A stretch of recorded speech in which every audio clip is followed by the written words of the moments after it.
Okay, welcome back to Rimworld, episode 3, Fast Forward. I don't think I'm ever going to get that order correct. Alright, what are we looking at now? It's been a full day since I did the last 2 episodes, so I've completely forgotten what we're doing, where we're up to, but it looks like we're producing stone, that's cool. Or stone bricks, or I don't actually know what they are called. But you see, we're building our main outer defense, and now this is going to form the crux of our defense. This is going to be where we funnel them in. They'll, will go in, and all the enemies will just walk in. They'll probably have to bash down a door, and then be completely mowed down by turrets.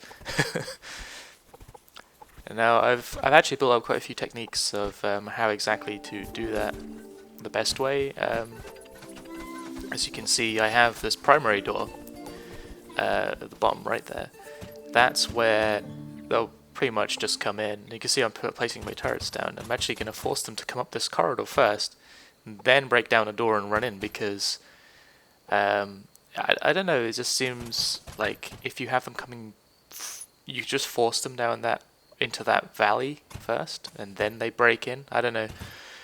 It's like if you have like doors stopping them from coming in from that first bottom right door, they'll sort of bunch up there, and then they'll break through that one, and then when they finally break through the last door, they'll all be together, so they'll all rush into this kill zone together, and they'll all get like completely mowed down. Like, it's pretty it's pretty foolproof. It works. I don't think this defense actually fails at any point, not critically at least.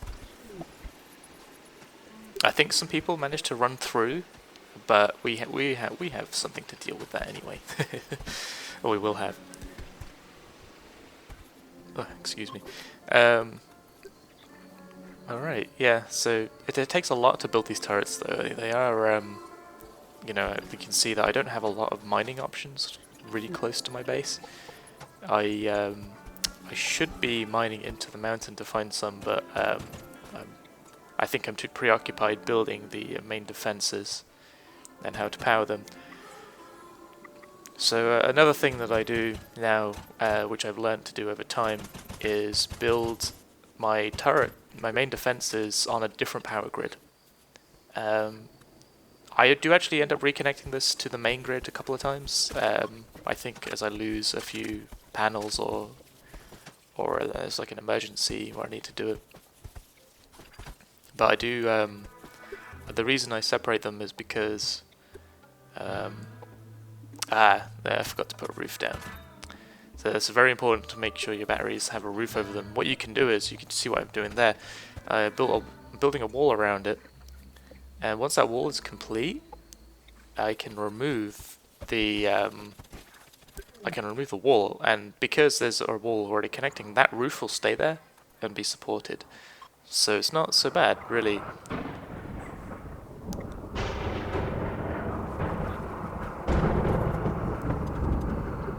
Yeah, so they'll be protected from the rain.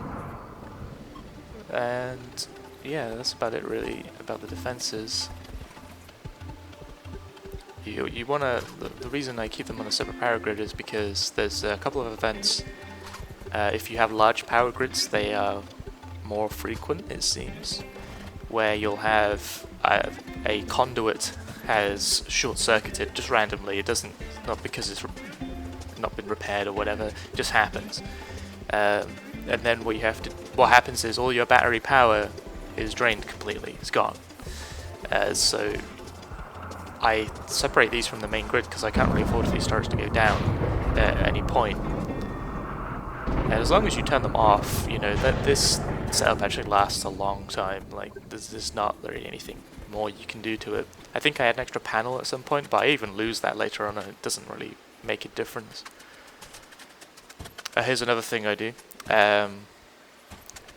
I tend to put concrete down in these areas because it just makes people walk a lot faster. You want to replace the grass in your main areas where people are walking the most as soon as possible, because they do slow your colonists down a tiny bit, and it really can make a difference in the late game when you're being attacked by psychic drones, which drive your people insane. If they can't get back to your colony to eat, then that tends to push them over the edge.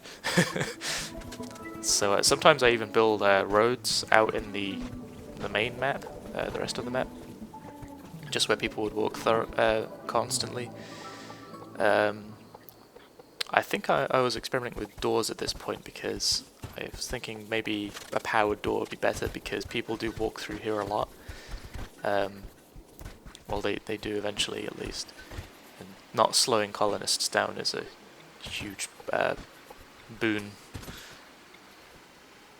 But I think eventually I do just once my base is self-sufficient with what you see I'm doing there with the mining into the mountain, then I won't have to go outside of the main base at all, except to hunt or to deal with siege raiders or whatever they are, space pirates.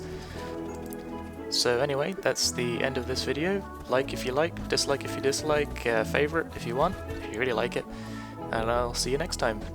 Bye!